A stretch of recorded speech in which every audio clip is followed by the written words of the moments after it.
హరివిల్లులు విలసిల్లిన నిలయం, రంగుల హరివిల్లులు విలసిల్లిన నిలయం.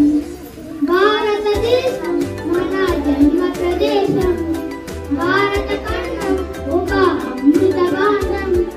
భారతదేశం మన జన్మ ప్రదేశం, భారత ఖండం ఒక అమృత భాండం. కోయిలమ్మ పాడగలదు జాతీయ గీతం, కొండ కోన వాగు పాడు సంస్కృతి గీతం, కొండ కోన వాగు పాడు సంస్కృతి గీతం. ధీర పుణ్య స్థితులున్న ఆలయ శిఖరం, రత్న గర్భ కాంతులున్న ప్రేమ కుటీరం. భారతదేశం మన జన్మ ప్రదేశం, భారత ఖండం